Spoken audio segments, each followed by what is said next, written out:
Well, this is Betting Weekly Extra Time European Edition. You're with myself, Dan Roebuck, Senior Handicapper Steve Wiss is alongside me, as are Daniele Fisichella and James Eastham. Steve, only the one draw in the Bundesliga, 2 in Serie A last weekend. Are we getting to the all-or-nothing stage of the season? Hello, Dan, Daniele and James. I Oh. think we are obviously at the business end of the season, like we said last week. And I think sometimes it's kind of obvious what teams need and what teams don't need. One thing I'm looking out for this weekend is, and I do wonder, if you betted against all of the teams that are involved in the UEFA competitions, say you bet against them on the Asian handicap line blind, I reckon you'd be in profit. So that is something I'm always a bit wary of. This is a really important stage of the Champions League, Europa League. So it's a difficult time for bettors, Dan, because there's a lot of things to consider. There is indeed. James, 4 draws in Liga, which doesn't suit my narrative. So we'll move on. Did we miss a trick with Clermont, Paris Saint-Germain, who put out a much-changed team, an only draw? I noticed the Asian line came in over the sort of 24 hours in the build-up to the game. We sort of talked about it a little bit, but PSG were very weak. A couple of teenagers starting for the first time, I think, weren't they? Yeah, we did mention it, Dan. PSG rotated almost their entire lineup for that league game last weekend. So with hindsight, it would have been a great opportunity to oppose them. Having said that, I do sympathise with anybody that backed PSG in the Champions League in midweek. I thought that I think it's on Luis Enrique. I thought his team selection was terrible. I didn't understand what he was trying to do in defence at all. So he rested the players last weekend for midweek and then put together a very odd centre-back partnership. And it's obviously cost them because they've been defensively poor. So I understand what he was doing last weekend. And you're right, maybe with hindsight, we could have opposed PSG. But they've certainly given themselves a big job to do in that second leg now, haven't they, against Barcelona? Absolutely. It's going to be interesting to see what he does at the weekend as well. Daniele, a word on Inter. You suggested that they would keep on battling until they get that Scudetto. A late win at Udinese.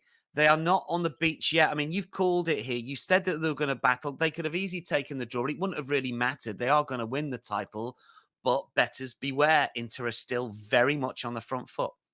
At Udine, they finished the game with 3 strikers, Arnautovic, Lautaro, and Sanchez, plus Frattesi, who scored the decisive goal, and they were still going in 5 minutes after stoppage time, and they score the winner because that's the mentality of Inter. That's what they want to do. They want to win the next 2 games, to win the Scudetto in the derby. That's the real target. Of course, they need to beat Cagliari first to set up the showdown. After they won the Scudetto, maybe they rotate more players, but there are a few records on the line, so don't just think yet about fading them. Inter can still establish the maximum record of points in Serie A. More about being on the beach later. We've got 1 or 2 views that we're going to chat through. We've got plays as per usual mix. We've got 2-unit bets, we've got picks, we've got hot dogs, and we're going to kick off with our strongest selections. First, we go to the Bundesliga. Steve, 9:30 Saturday Eastern Time, Mainz against Hoffenheim. Mainz minus 112, Hoffenheim plus 270, draw plus 290 here. Mainz were your 2U play last week with overs, and they did it nicely. And we go again to the Mainz well, it would appear here, this time against Hoffenheim. Yes, like I said last week, it's funny how football changes throughout the season. Another 2-unit play on a Mainz over. I would have considered myself going insane if I'd done that a few months ago. But it's a different Mainz now under Bo Henriksen. 4-0 win against Darmstadt last week, still in the world of good. They're still the most underachieving side in front of goal. So, for all these sort of metrics back, as you say, it's going to revert to the mean eventually. Well, Mainz result last week definitely vindicated them, and maybe they'll be thinking that the same will happen again. Against the Hoffenheim side, the bet, by the way, I forgot about the bet to even mention it, over 3 goals, over 3 Asian goals at minus 113. To keep it simple, Hoffenheim games average 3.6 goals per match this season. Loads of overs. I think it's 22 out of 28 over 2.5. So chances of a push at worst are very, very high. Hoffenheim is still fighting for stuff. 7th place may well get into the Conference League this year. They're in a good phase. They're enjoying their football. No real pressure on them. And I think this will lead to a game where Hoffenheim rarely get beat to 0, Dan. And I think Mainz win the game. Mainz is really, really playing a lot better than they were under this current regime. So because of that, then again, the over goal line stands out. And this time, unfortunately, we can't get over 2.5. It was a silly line last week. But over 3 Asian goals is a good, nice line, chance of a push. And, these goals look like they're finally coming from Mainz after a season of underachievement. So Mainz over 3 goals on the Asian line, minus 113 against Hoffenheim. Daniele's 2U play only just missed, got a push, of course, last week with the Inter game. We go Napoli Frosinone this time. It's an early start for stateside bettors at 6:30 on Sunday. Napoli minus 305. Frosinone plus 750, big price. The draw at plus 440. Big win for Napoli last time out. They needed it. Just tell me about the supporter situations, because the Napoli fans weren't particularly happy, or haven't been happy with Napoli this season, Daniele. But you can be after 2 managerial changes and a minus 30 points tally compared to last season. It took them 43 years to win the Scudetto, but the wheels have come off. I think it's going to be Europa League at best next season. Big overall. Another manager, probably not Franco Calzona, so a lot to think about, probably in the future without Osimhen as well. Osimhen, though, was good last week in that goal fest against Monza. What do we think this time around against Frosinone? Another easy win, do we think? Easy. If you look at the head-to-head this time around in December, Frosinone knocked out Napoli of the Coppa Italia with a 4-0 win. But I'm going to back the host, the champions, still. Napoli Asian handicap minus 1.25, minus 139. If they only win by 1 goal difference, you lose 1 of the 2 units. We're going to bet. Look, they've been magnificent in the second half against Monza. They scored 3 goals in 6 minutes, and it's the proof, if anyone needed, that they got a lot of quality. Of course, their home form this season has been poor. They've lost 5 games at the Maradona, 7 if you include the all competition, only 2 league clean sheets at home. But I think these last few months are going to be a little bit of a farewell tour for a couple of players, including Osimhen, and the chance to leave a good memory with the fans. Based on the expected goals at home, they should have scored at least 10 times more, which tells you they've lost a little bit of that cool head, a little bit of cutting edge, but surely they created enough chances. And what better opportunity to score a couple of goals than against the second worst defense in Serie A, Frosinone, 61 goals conceded, and you'll say, well, they managed to keep Bologna at bay. Turati, the goalkeeper, was exceptional, and Doye hit the bar. I know Di Francesco's been playing more defensively recently with a back 3, and more work on a 1-to-1 for the defenders in training, but, it's Frosinone haven't won since the 21st of January, 3-1 against Cagliari. Worse away defense as well, beaten by 2 goals or more in 6 occasions. I think Napoli are going to win this one fairly comfortably. 2-0 will be enough for you to cash Asian handicap minus 125, minus 139. We like Napoli to come good at the Maradona against Frosinone. Let's go to Ligue 1 and James's 2U play. Le Havre against Nantes. The host plus 155, Nantes plus 205 here. Both 2 points above the relegation zone, 5 above the bottom 2. I mean, this is huge, isn't it, James, in the context of these two sides trying to maintain their top flight status? Yeah, it's a massive game, this, Dan, near the foot of the table. We've only got 6 games to go in League One. It's obviously a shorter season than we've been used to, with the league having gone down to 18 teams this season. So we're really at the serious point now for the teams who are close to the relegation zone.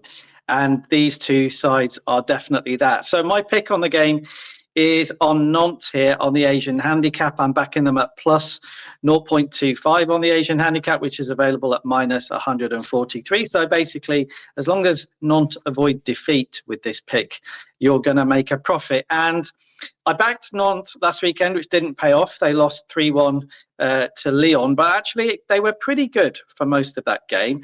They lost out towards the end as Lyon piled on the firepower. They've got a lot of attacking players at Lyon who caused a threat and were dangerous last weekend. But I think generally speaking, Nantes were fairly good last weekend. They appointed a new manager recently, Antoine Comboiré. His first game in charge was their last away game. When they did win, they won 2-1 at Nice. So although they lost last weekend, in terms of performance across his 2 games so far, I think Comboiré has done pretty well. He's got Nantes set up fairly solidly.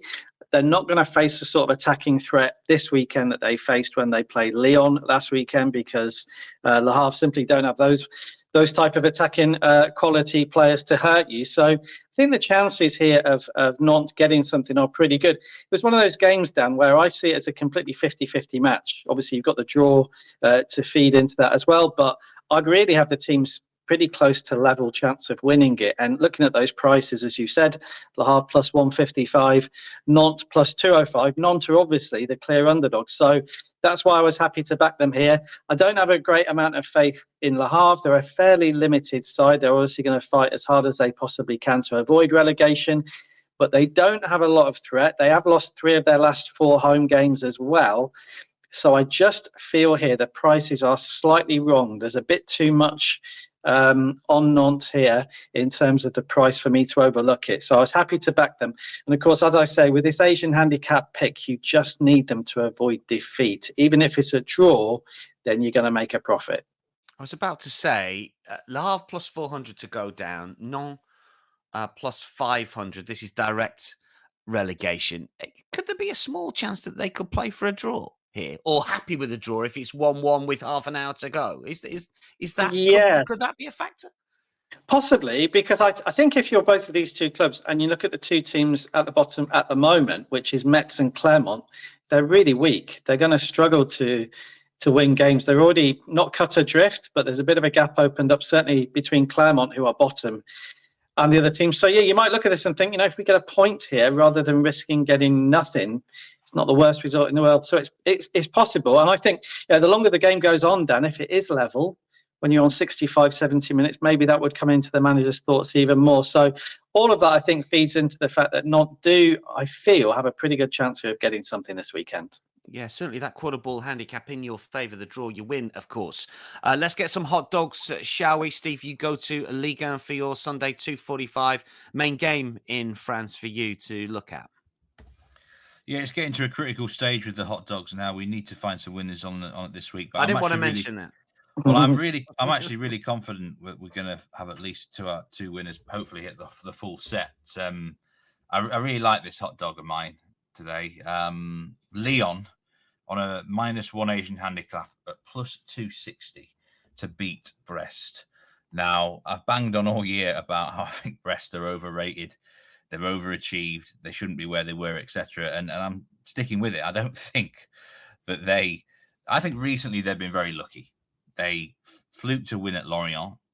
They didn't deserve a draw against Lille. They lost at Lens. And last week, they conceded 3 goals at home against Metz. Now, okay, they dominated the game for about an hour, but I just think that's a concerning sign. Metz do struggle. And I think they're wobbling a bit. I really do. I think they're ripe for the taking here if Lyon play their A game. And I felt a bit sorry for James last week because I think he had the right call in the Nantes game. Nantes should have put them to bed for the first hour. But what Lyon have now, what a lot of sides don't have in France, they've got unbelievable bench strength. The depth they've got, I mean, they had a really good January window. They're bringing on guys like Gift Orban, Fofana, a few others.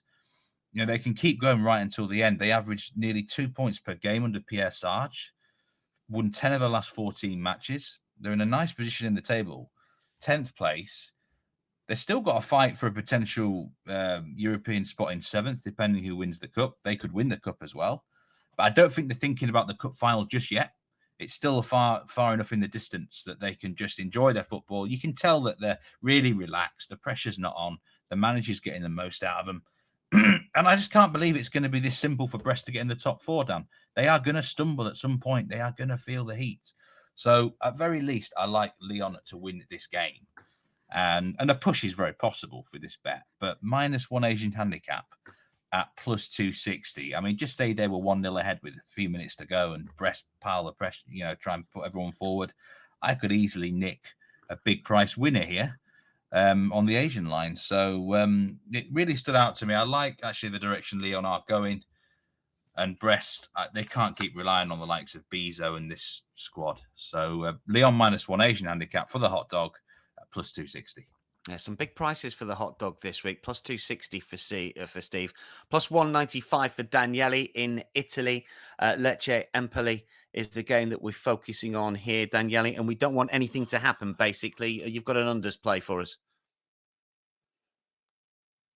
Under 1.5 goals, plus 1,905, so either 0-0 or 1-0 for each of these two sides, who have scored 10 goals all together. Sorry, 5 goals altogether in the 5 respective matches. So 5 goals for both in the last 10 league matches in the 5 match days. Lecce only 1 win in the last 8, only scored twice in this period. But weirdly enough, they are 5th for shots in Serie A. They average 13 shots per game. They are without their top goal scorer, Krstovic, who is suspended. Failed to score in 4 of the last 5 at the Via del Mare. Very strange numbers for Lecce, because they are underperforming in terms of expected goals. So should have scored 11 more, but they overperforming defensively. They should have conceded 9 more. So maybe at some point there's going to be a 3-3 games in a Lecce tie, but hopefully not this week. Empoli, on the other hand, scored 3 against Torino. Expected goals only 0.49.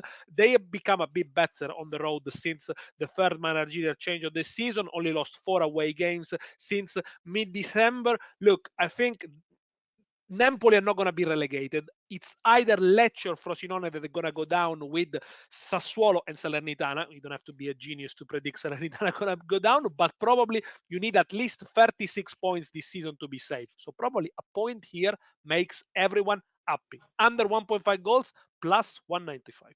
Yeah, might be one to even stick a couple of quid on the 0-0. James, no Ponceau this week. Just No. I've got to revisit it because you were desperately unlucky last week. He didn't start the game, so you got your money back if you play James's selection because he didn't start, but he did come on. James, what did he do? He did come on, Dan, and then he had a shot on target, which obviously for us doesn't count, because if you don't start in the game, then it's a void bet. And then, of course, he comes on and has a shot on target. So I think the moral there with Ponceau is, if you backed him every week since I started to mention him, you'd have made a huge profit. The problem was the weeks we backed him, he didn't. So it's just one of those things, really. Yeah, I'm ignoring him from now on, but I think, anybody out there, listeners or viewers, who keep checking his prices, if he stays around 180, plus 180 or bigger, feel free to get involved, but I will be leaving him well alone from now on.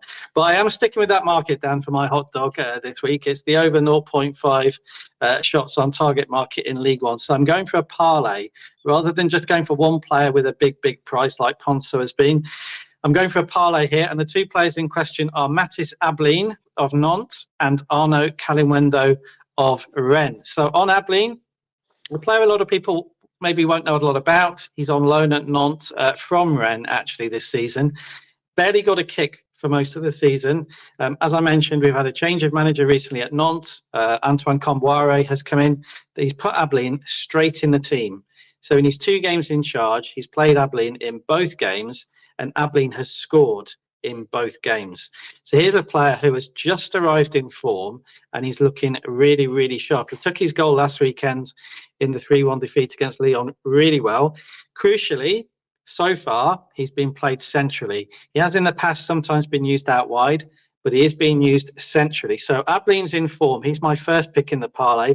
He's available at plus 102 on his own. Now, that's not big enough for a hot dog, but some people might like to think about betting that anyway, because I think he's a good price.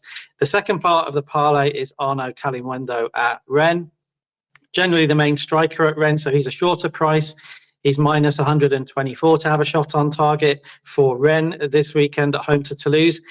If you look at Calimundo's scoring stats, he's not been scoring a stack of goals recently, and that might put some people off. However, he has managed a shot on target in 3 of his last 4 League One games. So in that sense, he is in form.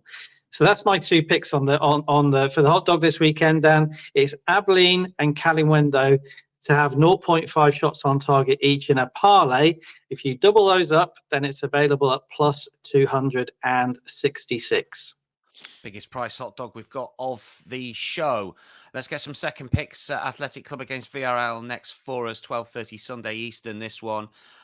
Steve's got a play in it. I was slightly concerned about your pick initially because I thought, well, Athletic are just going to be in party mode. But then I thought, well, hang on, Villarreal could easily could easily add to this. Talk us through the play. I mean, the scenes at San Mamés and Bilbao have been brilliant this week. Yeah, well, congratulations to Athletic Club Bilbao. I think it's their first major trophy in 40 years, I do believe. They did win a couple of, is it the Super Cup or something, or whatever it is in the last decade or so. But, big win for them on penalty kicks. And, it's actually quite a good result for some other teams in La Liga, Dan, because now, I think, 8th position may well be in grasp for a European spot, because Bilbao are going to finish in the top 6, unless they have a dramatic fall. So suddenly now Villarreal, it looked like they were going to be on the beach, mid-table, nothing to play for, whatever. We're going to talk about that soon, aren't we? But they've suddenly been, the carrot has maybe been dangled a bit more now for them. They could still nick a European spot if they finish well. And look, Villarreal are involved, so you know what the bet is, Dan. It's not an under, it's an over. Over 3 goals at plus 107. So as we get 3 goals exactly, we're going to get a push here. Villarreal are my wagon team to go for goals. It's the whole squad is designed to attack. Their strength is going forward. They've not got reliable enough defenders. The manager likes to attack. And they're not just going to come to Bilbao and park the bus or anything. They're going to come here to try and win. And it takes 2 to tango. And I think Bilbao will happily go to the dance here. They're going to be a party mood, like you said. I think this could be a crazy game, actually. If this ended something like 4-3, I wouldn't be shocked, I think Bilbao will win the game. They're the better side, and they're fighting for the Champions League spots as well. But it's just, again, based on style. Villarreal are a team I love to get involved with this season. And I don't think anything's going to change at all. If anything, it's, Bilbao's cup win last week might make this game even more exciting. So, I debated which goal line to go with. I nearly went with a 2-unit play here for this, over 2.5. But instead, I thought we'll get a bit more value on the over 3 goal line at plus money. And, a push isn't going to do us any harm, is it, Dan? So, loving the idea of goals here in the Basque Country. Turin derby next. Torino Juventus. Juve are the favourites, plus 118. Torino plus 260. Is it lazy to say that the derby means more to Torino fans than Juventus fans? Is that right? Have I got that wrong? Torino, I don't think got too much to play for. Juve probably going to get top 4. Is there more on it, less on it? Is it just a local dust-up, Daniele? Well, I think a win for Torino will turn an average season into a decent one. A defeat for Juventus will turn a turbulent season into potentially a disastrous one. In terms of pedigree, look, this is the most one-sided derby in Italy. There is no other team in Serie A that Torino has lost more games than Juventus, 77. Torino hasn't won the game since 2015. In the last 17 games, Juventus had never lost. But given their poor performances and the poor form, although they come on the back of 2 wins, maybe Torino have a chance. Maybe. Be interesting to see. They're plus 260. We're swerving the money line and the overs market when it comes to goal. We're going to go for a prop bet here. Daniele, what you got for us? The corners, over 9.5 corners, minus 117. I think this is going to be a cagey game, which is not a surprise in Italy when it comes to the derbies. And both teams are going to defend very, very narrowly with similar system, with the 3-5-2 system. Look, Torino have kept 10 home clean sheets, and this is a home fixture. So for them, 15 in total in Serie A.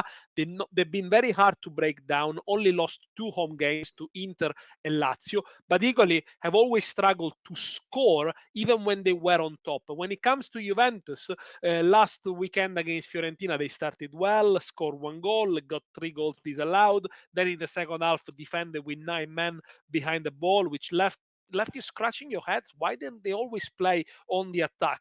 I think for Juve, with the 3rd place pretty much locked in, from now on is really try to avoid embarrassing defeats. Torino got more at stake, I agree with you. But this is going to be a cagey game. It's going to be a game where there are going to be a lot of crosses, because probably these are very dangerous teams crossing the ball. Kostic, 11 assists last season. Bellanova for Torino, 6 assists this season, and 2 target men in the middle of the box. Vlahovic and Zapata. Torino, by the way, 3rd for crosses in Serie A, not all successful. Juventus, 8th for crosses in Serie A. When you cross, often it results in a corner. Over 9.5 corners, minus 117. Good analysis for that. Overs, corners, 9.5 is the line for the Turin derby. One more to come from James. We've got a couple more from James. But the second pick is Rennes against Toulouse. This is 3 p.m. on Saturday Eastern. Rennes are the minus money favourites just about. It's 9th versus 11. We're going to talk beach teams shortly. Is there enough on this game for both teams? James, talk us through it. The short answer to that, Dan, is no, not for both teams, but I think there is for Rennes. So the key to this game really is to not worry too much about the league table and instead look at the point totals, because you're right, as you've said, it's 9th versus 11th. There's not a great deal between them in terms of the league standings, but actually the points totals of the two sides give a completely different story, because Rennes in 9th are only 1 point behind 7th place. And in France this season, 7th might be good enough for a place in Europe. Rennes are absolutely desperate to get in Europe. It's important for a club of their size to do that every year. So they've still got everything to play for. Toulouse in 11th look almost already as though they're guaranteed to finish in mid-table. They're 6 points behind Rennes, so there's a big gap, even though it's only 2 places. They probably can't qualify for Europe. And at the same time, they're already 7 points clear of relegation with only 6 games to go. So I think Toulouse will start to feel from this weekend as though there's very little to play for. I'm not saying they'll write off their games yet, but of the two sides this weekend, I definitely think there's more riding on this for Rennes than there is for Toulouse. So this could be one of the first games in the Ligue 1 this season where we do see a clear differential in motivation. I certainly think Rennes will be more up for it. By how much? Well, we'll find out, but there's certainly more at stake for them. And they are generally a great side at home. Steve will remember the last couple of seasons, they've been absolutely brilliant at home. They've not been quite as good at home this season generally, although they have won 4 of their last 5 at home. So they've got everything to play for. It's also an interesting weekend for them because we have a couple of games postponed in Ligue 1 this weekend to give the sides playing in Europe a bit more time to rest and recuperate. It just means psychologically it's a great chance for Rennes to gain some points and maybe move up the table a bit, because some of their rivals near the top of the table won't be playing. So it's a really big game for Rennes. They haven't been great recently, but they've got huge potential. They're definitely a stronger side than Toulouse. And I was a little bit surprised at the price, Dan. I think minus 118 on Rennes. Yeah, it's an odds-on price, but I wouldn't have been surprised to see something like minus 140 here, 135, 140. So I'm happy to back them here. As I said, I think they've got more to play for. They're the better side. And big chance for them to gain some points. So they were my pick. It's a straight pick on Rennes to win the game at minus 118. Just want to add a couple of things about that game. There's a really interesting stat. Both teams have obtained the joint most number of penalties in Ligue 1 this season. So my man, Benjamin Bugrigaud, could be value at plus 320 to score any time. Toulouse's regular penalty taker, Vincent Sierra, is suspended. So that's another reason perhaps to get with Rennes. I'd imagine Delinga might wrestle penalty taking duties for them, but he has missed a few. So it's an interesting game. And Toulouse, like James said, might well be the first team on the Ligue 1 beach. We're going to talk about that in just a sec. Just want to briefly mention Bayer Leverkusen, who face Werder Bremen on Sunday, 11:30 Eastern. They are hugely short price favourites at minus 590 to win this one, with Werder plus 1,300. They are set to win the title this weekend for the first time in a long time. Can't remember the last time that they won it. They were 50-1, Steve, at the start of the season. I mean, they've had a phenomenal campaign. Moneyline, P&L. If you backed them in every single game, that's 24 wins from 28 games. You're plus 839 to level stakes, 30% ROI. I mean, I didn't see it coming. You tipped Leverkusen to finish in the top 4. They've had a remarkable season, haven't they? It's mad to think that they were even money to finish in the top 4. And thankfully, I managed to tip that in the outright show, didn't I? Right at the start of the season. But I wish I'd gone for them to win the title. We'd be cruising, wouldn't we? Yeah, I mean, this weekend against Bremen, I really quite like the -2 Asian line, to be honest. It's not an official tip, but I mean, I think Werder Bremen have got more suspensions than my local card garage. They've had red cards everywhere recently.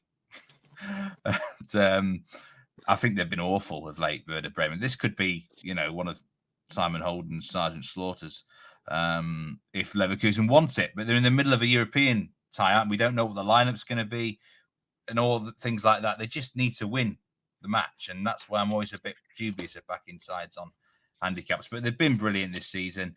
And, Xabi Alonso staying for another campaign. Can he go back-to-back? Maybe. I mean, the style of football that they're playing has been excellent. And, they've found different ways to win games. They can win games ugly if they're not at their best as well, Dan. So well done to them. And I think they'll put on a big show. I think this could be a decent win for them, like 3-0 or something.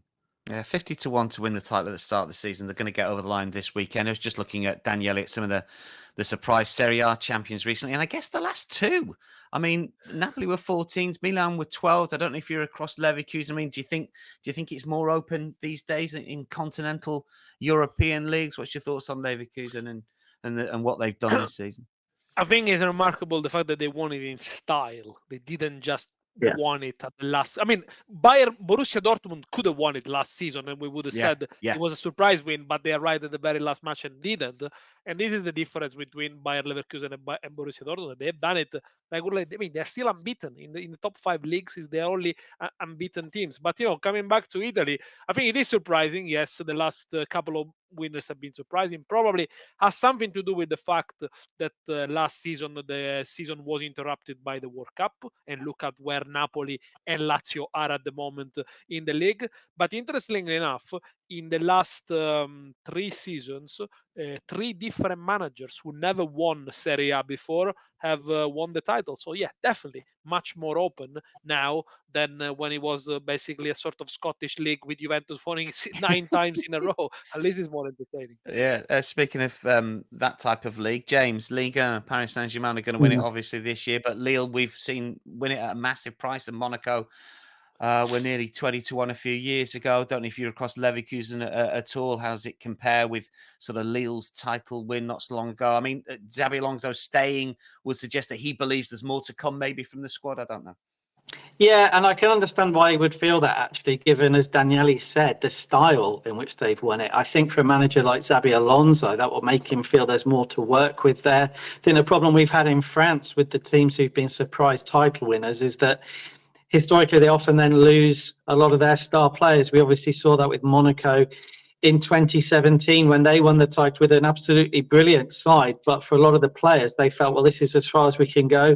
And Mbappe obviously was one of the men that left, but so did so many others as well, Benjamin Mendy and Bakayoko in midfield and so on. So yeah, it's a slightly different scenario, I think, for Leverkusen. One thing I would say generally, Dan, about these leagues, it's always annoyed me a little bit that the German league and the French league get compared in terms of the dominance of one side. Because I mean, I know what people mean by that, Bayern Munich and PSG, but actually, in the Qatar-owned era for PSG, they've probably not won it as many times as they would like. I mean, they've won 10 out of 13 if you include this season as a win, which is obviously a huge number. But every 3 or 4 titles, they tend to lose one. So we haven't had with PSG one of these long runs of 7, 8, and 9 titles. They've won 4, then they've dropped 1, they've won 3, then they've dropped 1. And actually in Ligue 1, we did have a side in the 2000s in Lyon who did manage a longer run. So we're kind of already used to it in France. Obviously, PSG are much stronger than everybody else. But it'll be interesting now to see how this plays out, I think, personally, for Bayern as much as for Leverkusen. What do you do now if you're Bayern Munich and you've lost the title?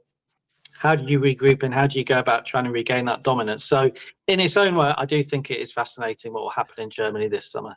What price would Montpellier have been in 2011, James? They were the biggest shock that I can remember. 150-1 maybe? There'll have been 152, yeah, something like that. I remember at the time in spring 2012, they were still a huge price when they were leading the title race, because everybody thought they're bound to fall away, which of course they didn't with that team with Olivier Giroud in. So yeah, they were a huge price.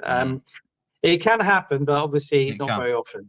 Yeah. Who was the Brazilian centre half they had, and is he still playing? He's about 43. Hilton. I can't remember. That's him. Hilton. Is he still playing? No, he's not. He probably he only did. retired last summer or something like that. We better move on. Look, just very quickly about teams on the beach. You talked about Toulouse. We get a little bit of stick about saying it. Steve, what's your takeaway? Is it motivation? Is it fatigue? Just give us a line on on your standpoint and what bettors should look out for, should avoid between now and the end of the season? Listen, we've had a few comments across the whole season, actually, but especially in the last sort of few months about, we often use the terminology teams on the beach, nothing to play for, might be focused on this and that and the other. When I used to work at Football Radar, and I can remember one of my bosses actually, they own the Notts County Football Club, the Reeds is now. And one of the big factors when you were analysing games beforehand was the motivation. You had a section you could put in very high motivation, high, normal or low. And towards the end of the season, it's one of the biggest changes in terms of compiling odds. Like it's a massive factor. It really is. And of course, it's very hard to predict which teams might be motivated and might not be. But there's no doubt about it, the odds compilers do look at it. And, you sent me some interesting articles last night, Dan, about this. And statistically, I think teams sort of in that mid-table vicinity towards the end of the season, they have maybe not picked up as many points as they would like. But a lot of it's theoretical. And, there's a particular individual I do often have a debate with on Twitter about this. Shout out to Tony. And I don't think we're ever really going to fully agree on this matter. But there's got to be something. There's the situations where teams will be focusing on another game. There will be times where, I don't know, the last couple of matches away from home, are they really, honestly, truly going to fight as hard as the team that needs to survive or something? Just naturally, it's just human nature, Dan. And sometimes we're wrong when we think about this and predicting how. And we looked last night in the Championship, for example, there was some weird stuff. And it is hard to get into the minds of players and hard to get into the mindset of clubs. But I just do my best to logically work it out to the best of my ability, which teams are more likely to have an edge and which teams might not. And then there's also the debate on the physical side, resting and rotating players. That's more fact when you've got big players actually not in the lineup. So there's loads of different ways. I think there'll be some different opinions even amongst the crew here about this. But for me, motivation in the last sort of 10 games of a season, you've got to consider it. That I will always work that way. I cannot have it that every team is going to try hard for every single game to the same level. It just isn't. We're human beings. It's not going to happen. Daniele, your take. I'm not a fan of this expression on the beach, because I think these days, first of all, we're talking about professional athletes, and we're talking about professional clubs that probably most of them have set up bonuses, thresholds for goal, for assist, for appearances. Managers have got as well bonuses, obviously, to win games and to achieve that. So I think, professional motivation, personal motivation prevails.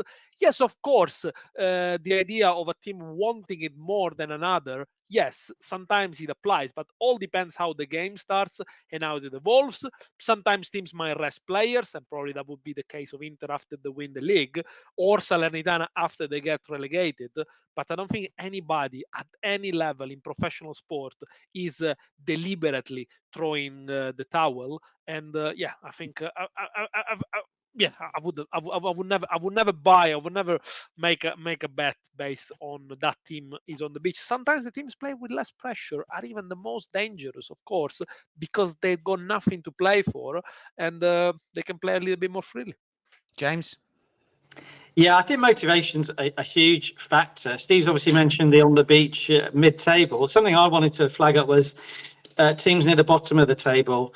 There's a motivation to just survival instinct, if you like, that you simply cannot manufacture when it's not do or die. And some of the performances you see from teams threatened with relegation in the final 6 weeks of the season are unlike anything that they've produced up until that point, because they simply don't have any more time left to survive and save themselves in whatever division they're in. So that's something I would definitely look out for. We saw it a little bit with Metz last weekend at Brest. They lost 4-3, but they were 4-1 down and they came back to 4-3. There's a level of fight from Metz, who are down near the bottom, battling relegation, that we wouldn't have seen, I don't think, 3 or 4 months ago if they'd gone 4-1 down. That's what I'm talking about. So look out for that. Look out for teams who are genuinely in danger of relegation, running out of time, absolutely surpassing themselves and producing something we didn't know they had in them. And that can be, I think, in the final few weeks of the season, a profitable way to bet. Yeah, speaking of running out of time, we nearly are as well. I think there's so many good opinions about this. We could have a whole show on it. There are some really good papers. There's a nice betting blog about it. If you Google on the beach teams and motivation, you'll get them. There's one by Harvard as well, the American university, that's done a really good assessment of teams and what to play for. There's one by a football magazine as well. If you Google it, you will find out. I'll see if I can edit it in the link. I'll see if I can put it in the link below on the comments. There's some interesting ones. We've got 3 more picks. I know a few of you might have zoned out. You just want the play, so let's get them quickly, shall we? We've got 3 to come. Steve, you're first up in Germany, 9:30 Saturday, Leipzig, Wolfsburg. Yeah, I'm quite strong on this one actually. Leipzig minus 1.25 Asian handicap against Wolfsburg. I just think they're by far the better team. They're in decent form. They're really fighting hard to get into the Champions League spots. Had a good win last week, 4-1 away against Freiburg. And, when Leipzig click, we know they're capable of racking up a decent score. Tend to win games. When they have a good game, they win it by at least a 2-goal margin or more. So I do like this handicap. Wolfsburg, it's gone a bit under the radar. They've had 1 win since the start of December, which is very worrying. And that was actually against a Bremen side who were against 10 men for like 60 minutes. So they can stay in games, and they've had a few draws, but they lack a goal-scoring threat. Jonas Wind had a really good start to the season, but he's dried up.